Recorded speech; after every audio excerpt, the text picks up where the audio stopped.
بسم اللہ الرحمن الرحیم۔ السلام علیکم۔ ربیع الاول کا مہینہ شروع ہوتا ہے تو حضور سرور کائنات صلی اللہ علیہ وسلم سخت بیمار ہو جاتے ہیں، بخار بڑھتا چلا جاتا ہے۔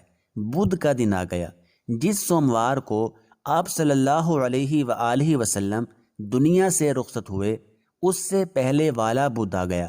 بدھ والے دن پیغمبر صلی اللہ علیہ وسلم سخت بیمار ہو جاتے ہیں، بخار زیادہ ہو جاتا ہے۔ لیکن اما عائشہ صدیقہ رضی اللہ تعالیٰ عنہ فرماتی ہیں، میں نے کہا اے محبوب صلی اللہ علیہ وآلہ وسلم، آج آپ نماز پڑھانے کے لیے نہ جائیں۔ آپ اٹھتے ہیں، گر پڑتے ہیں، آپ مسجد نبوی میں کیسے جائیں گے؟ آپ صحابہ رضی اللہ تعالیٰ عنہم کو نماز کیسے پڑھائیں گے؟ حضرت عائشہ صدیقہ رضی اللہ تعالیٰ عنہ کی اس درخواست پر پیغمبر صلی اللہ علیہ وسلم نے ارشاد فرمایا، عائشہ، میں مسجد نبوی میں ضرور جاؤں گا تاکہ میری امت کے لوگوں کو پتہ چل جائے کہ جب انسان بیمار ہو جائے، چاہے جتنی تکلیف میں ہو، جتنی پریشانی میں ہو، مسجد میں جانا نہ چھوڑے، جیسے کہ میں محمد صلی اللہ علیہ وسلم نے مسجد جانا نہیں چھوڑا۔ اور ہمارا حال یہ ہے کہ ہمیں بخار ہو جائے، مسجد میں جانا تو درکنار، جماعت تو درکنار، ہم تو نماز پڑھنا بھی چھوڑ دیتے ہیں کہ طبیعت بہت خراب ہے۔ لیکن سرکار دو عالم صلی اللہ علیہ وآلہ وسلم نے آخری دنوں میں سخت بیمار ہونے کے باوجود مسجد میں جانا نہیں چھوڑا، جماعت کی نماز نہیں چھوڑی، بلکہ برابر نماز کے لیے تشریف لے جاتے رہے اور مسجد نبوی میں جا کر اپنے صحابہ رضی اللہ تعالی عنہم کو نمازیں ادا کراتے رہے، حتیٰ کہ جمعرات کا دن آ گیا، مغرب کی نماز کا وقت تھا۔ جمعرات کے دن مغرب کی نماز آپ صلی اللہ علیہ وسلم کی زندگی کی آخری نماز تھی، جو پوری نماز آپ صلی اللہ علیہ وسلم نے آ کر مصلی پر پڑھائی۔ مغرب کی نماز کا وقت تھا، رحمت والے نبی مسجد میں تشریف لائے، صحابہ کرام انتظار میں تھے۔ آپ صلی اللہ علیہ وآلہ وسلم نے مسجد نبوی میں آ کر مغرب کی نماز پڑھائی۔ صحابہ رضی اللہ تعالی عنہم اجمعین کہتے ہیں، لوگوں، وہ آخری نماز ہمیں نہیں بھولتی جو پیغمبر صلی اللہ علیہ وآلہ وسلم نے مصلی پر کھڑے ہو کر پڑھائی۔ مغرب کی نماز میں سورہ مرسلات کی تلاوت فرمائی اور نماز پڑھا کر رسول اللہ صلی اللہ علیہ وسلم گھر تشریف لے گئے۔ لیکن صحابہ کرام رضی اللہ تعالی عنہم اجمعین کہتے ہیں، ہمیں معلوم نہیں تھا کہ پیغمبر صلی اللہ علیہ وآلہ وسلم آج کے بعد کسی اور نماز کے لیے تشریف نہیں لائیں گے، آج عشاء کی نماز بھی نہیں پڑھائیں گے۔ پیغمبر صلی اللہ علیہ وآلہ وسلم آج کے بعد جمعہ کے دن بھی تشریف نہیں لائیں گے۔ پیغمبر صلی اللہ علیہ وسلم آج کے بعد ہفتہ کے دن بھی تشریف نہیں لائیں گے۔ پیغمبر صلی اللہ علیہ وسلم آج کے بعد اتوار کے دن بھی تشریف نہیں لائیں گے۔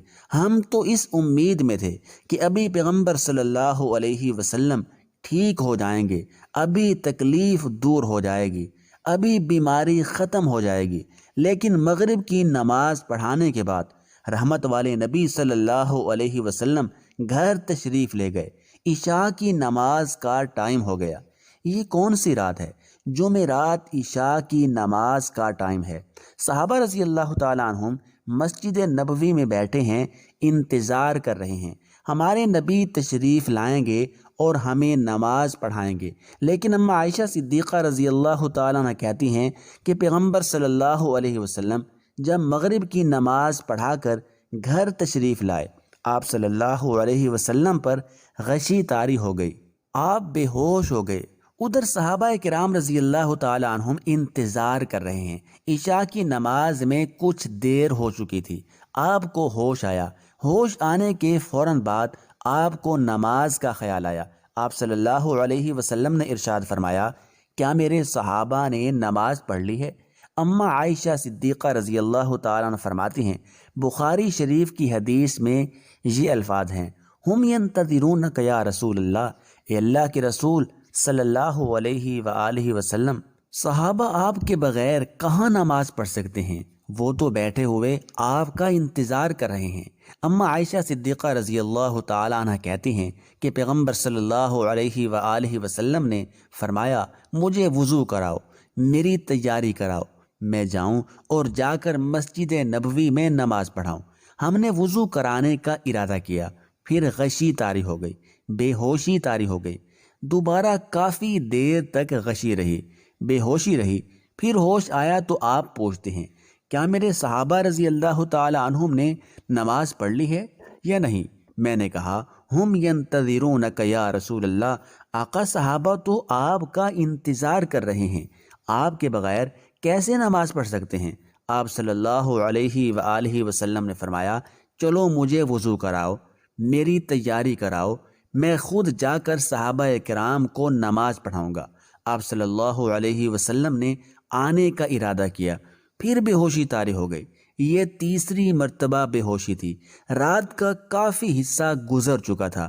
قربان جائیں صحابہ کرام رضوان اللہ تعالی علیہم اجمعین کی عظمت پر، قربان جائیں صحابہ کرام کی محبت پر، قربان جائیں صحابہ کرام کے عشق پر کہ اتنا طویل انتظار کر رہے ہیں مگر کوئی اعتراض نہیں کرتا، جبکہ آج کل کے بھی مقتدی ہیں، اگر امام تھوڑی دیر نہیں آتا تو خود نماز پڑھ لیتے ہیں، اگر امام نہیں آتا تو اپنے میں سے کسی کو کھڑا کر کے نماز پڑھ لیتے ہیں۔ لیکن صحابہ کرام رضوان اللہ تعالی علیہم اجمعین کا عشق اور محبت دیکھیں، کافی رات گزر چکی تھی، جب تک پیغمبر صلی اللہ علیہ وسلم نہیں آئیں گے ہم نماز نہیں پڑھیں گے۔ پیغمبر علیہ السلام 3 مرتبہ بے ہوش ہو گئے۔ چوتھی مرتبہ جب ہوش آیا، آپ صلی اللہ علیہ وسلم نے پھر پوچھا، عائشہ کیا حال ہے؟ میرے صحابہ نے نماز پڑھ لی؟ ابھی تک انتظار میں ہیں؟ حضرت عائشہ رضی اللہ تعالیٰ عنہ فرماتی ہیں، ہم ینتظرونک یا رسول اللہ، وہ تو آپ صلی اللہ علیہ وسلم کا انتظار کر رہے ہیں، آپ کے بغیر انہوں نے نماز نہیں پڑھنی، چاہے ساری رات گزر جائے۔ غور کرنا، چوتھی بار جب حضور صلی اللہ علیہ وسلم ہوش میں آئے، حضور صلی اللہ علیہ وسلم نے فرمایا، عائشہ میری طبیعت نہیں سنبھل رہی، معلوم ہوتا ہے کہ میں مسجد نبوی صلی اللہ علیہ وسلم میں نہیں پہنچ سکوں گا، لہذا ایسا کرو، میرے صحابہ رضی اللہ تعالی عنہم تک میرا پیغام پہنچا دو۔ پیغام کیا تھا؟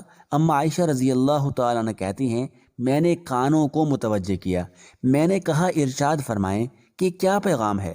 حضور صلی اللہ علیہ وسلم نے فرمایا، عائشہ سارے صحابہ کی طرف پیغام بھیج دو اور ان کو کہو، مرو ابا بکر فلیصلی بالناس، صحابہ کرام کو کہو کہ ابو بکر رضی اللہ تعالیٰ عنہ مسجد نبوی میں میرے صحابہ کو نماز پڑھائیں۔ غور کرنا ذرا، اما عائشہ رضی اللہ تعالیٰ عنہ نے کیا کہا؟ یا رسول اللہ صلی اللہ علیہ وسلم ٹھیک ہے، ابو بکر صدیق رضی اللہ تعالیٰ عنہ آپ کے صحابی ہیں، لیکن میرے والد ہیں، میں ان کی بیٹی ہوں، میں جانتی ہوں، فَإِنَّهُ رَقِيقُ الْقَلْبِ، میرے ابا نرم دل ہیں، وہ مصلی پر کھڑے ہو کر نماز نہیں پڑھائیں گے، اس لیے آپ صلی اللہ علیہ وسلم کسی اور صحابی کو حکم بھیجیں، کوئی اور صحابی رضی اللہ تعالیٰ عنہ نماز پڑھائے۔ لیکن حضور صلی اللہ علیہ وآلہ وسلم نے ارشاد فرمایا، ابو بکر صدیق رضی اللہ تعالیٰ عنہ کو کہو نماز پڑھائے۔ تو حضور صلی اللہ علیہ وسلم کے حکم کے مطابق حضرت ابو بکر صدیق رضی اللہ تعالیٰ عنہ نے صحابہ کرام کو نماز پڑھائی اور جمعہ کے دن کی مکمل نمازیں پڑھائیں۔ ہفتہ کے دن بھی صبح کی نماز حضرت ابو بکر صدیق رضی اللہ تعالیٰ عنہ نے پڑھائی۔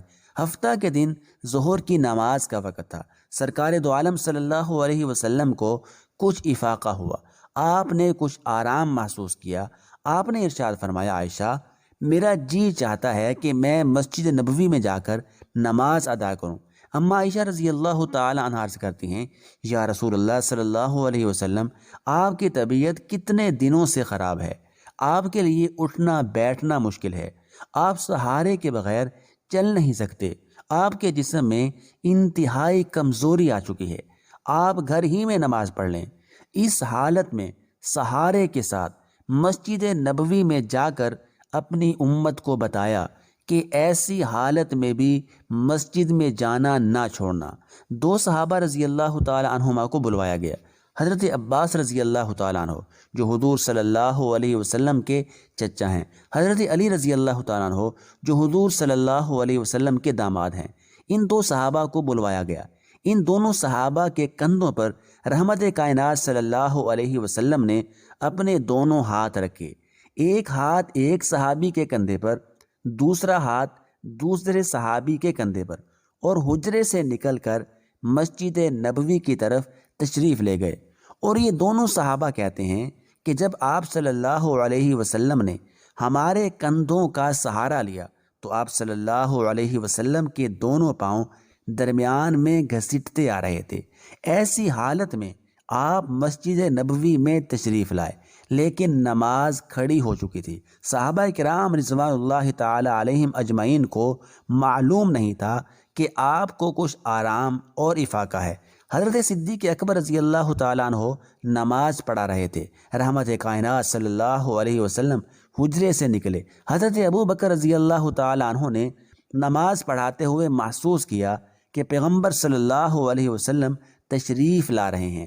پیچھے ہٹنے کا ارادہ کیا، لیکن حضور صلی اللہ علیہ وسلم نے ارشاد فرمایا، ابو بکر نماز پڑھاتے رہو۔ صدیق اکبر رضی اللہ تعالیٰ عنہ فرماتے ہیں کہ میں نے یہ مناسب نہ سمجھا کہ پیغمبر صلی اللہ علیہ وسلم میرے پیچھے نماز پڑھیں، اس لیے میں پیچھے ہٹ گیا۔ حضور صلی اللہ علیہ وسلم تشریف لائے۔ ابو بکر صدیق رضی اللہ تعالیٰ عنہ کہتے ہیں کہ میں سارے صحابہ کا امام بن گیا اور میرے امام محمد مصطفیٰ صلی اللہ علیہ وسلم بن گئے۔ حضرت ابو بکر صدیق رضی اللہ تعالیٰ عنہ مکبر تھے، جو بقیہ نماز رہتی تھی حضور صلی اللہ علیہ وسلم نے مکمل کرائی، اور حضور صلی اللہ علیہ وسلم نے وہاں سے نماز شروع کی جہاں تک حضرت ابو بکر صدیق رضی اللہ تعالیٰ عنہ نے نماز پڑھائی۔ بقیہ آئندہ انشاءاللہ۔ وآخر دعوانا ان الحمد للہ رب العالمین۔